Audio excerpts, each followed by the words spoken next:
Imagine a leader saying, "Pay the tariffs, or we take Greenland." It sounds wild, but it's a very specific kind of pressure play, and the reason it works is simple. It forces everyone to react, right now, today. People call it Trump's win-win threat for a reason.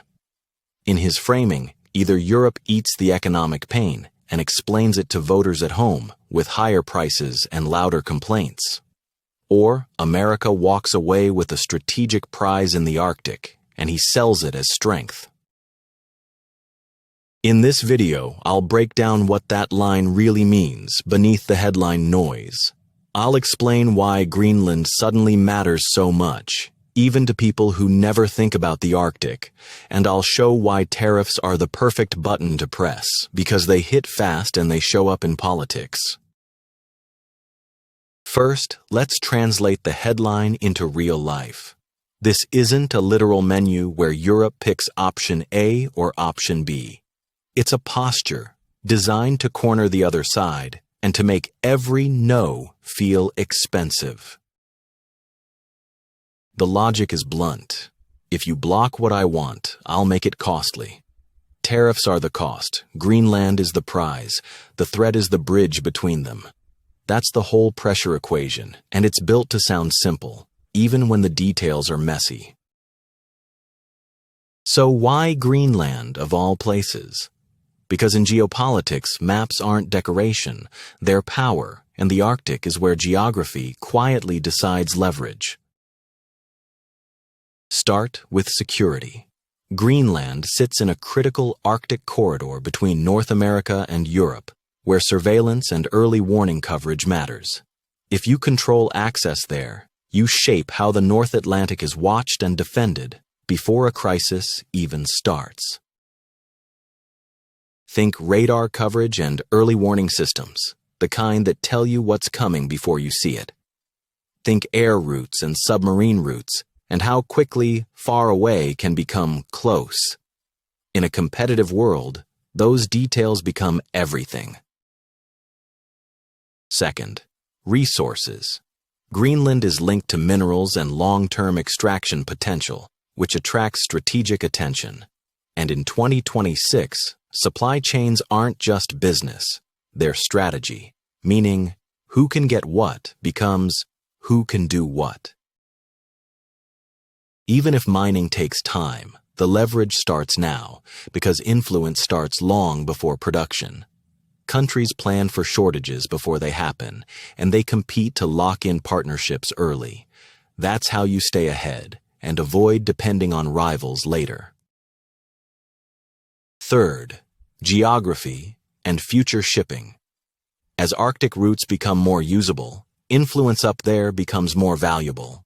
Not today's routes, tomorrow's, when access and time savings can reshape plans for trade, defense, and logistics. Now let's talk about tariffs, because that's the sharp edge. Tariffs aren't only an economic tool, they're also a political weapon, because they create pain you can point to. They're easy to announce and hard for everyone else to unwind once supply chains adapt around them. You can announce tariffs fast and apply them fast even before negotiations have time to breathe. You can aim them at specific industries on purpose, whatever creates the loudest domestic pressure in the loudest regions. That's how you turn pressure into phone calls from angry exporters and business groups who want a deal. A tariff doesn't just hit the economy in a spreadsheet. It hits factories, jobs, prices, and elections in a way voters can feel. And that internal pressure is exactly what makes it effective. Of course, Europe can respond. The EU has retaliation tools, and it can hit back with targeted measures of its own, designed to create the same kind of political discomfort. And once both sides start trading punches, things can spiral, sometimes slowly, sometimes overnight.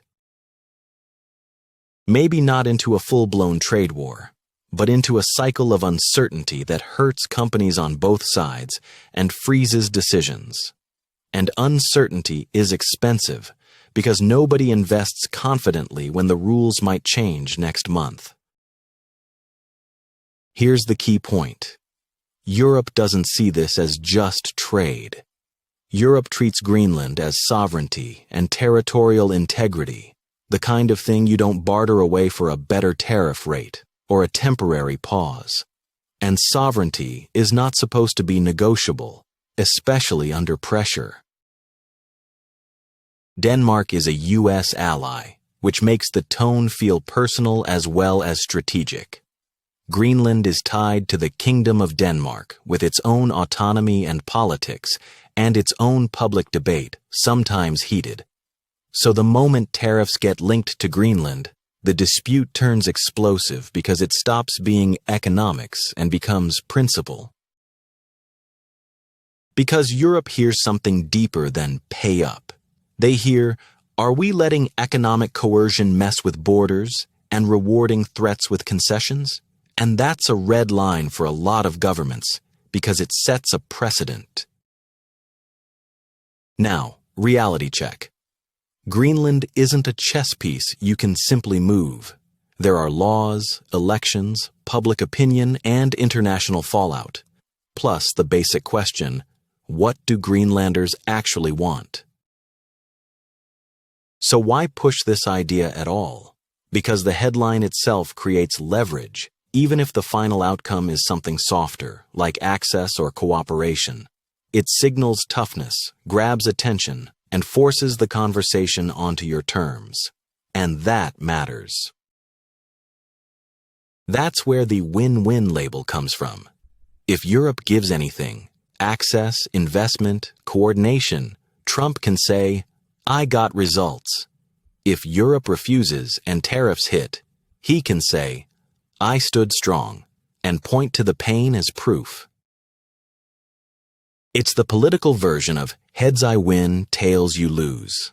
Not necessarily fair, but it's effective messaging because it's easy to repeat, especially with an audience that rewards strength and a media cycle that loves conflict. So, what are the realistic endgames? There are 3 main paths, and each one has trade-offs, and none of them are clean.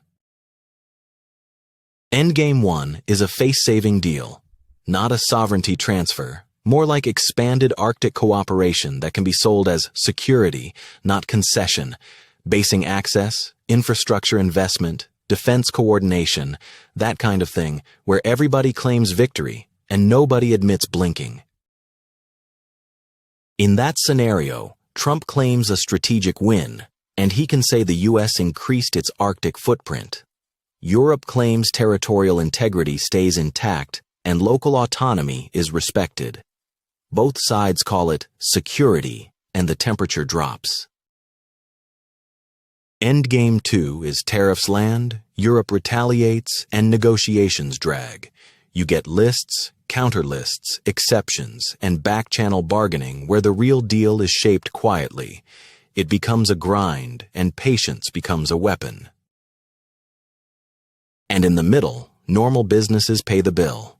Prices tick up, contracts get weird, and planning freezes, because policy can flip with a speech. That's what trade conflict feels like: slow stress and constant uncertainty. Endgame 3 is a long standoff that damages alliances. Even without a total trade war, trust can erode, and trust is the glue that makes partners move fast together. And once trust is gone, every future crisis gets harder. If you want to track this like an analyst, watch a few signals. First, exact tariff numbers, dates, and which products get targeted, because the details reveal intent. When details appear, you can see the real strategy. Second, whether Europe acts as one bloc or splinters into separate deals. Unity changes the balance of power instantly. Division is an invitation.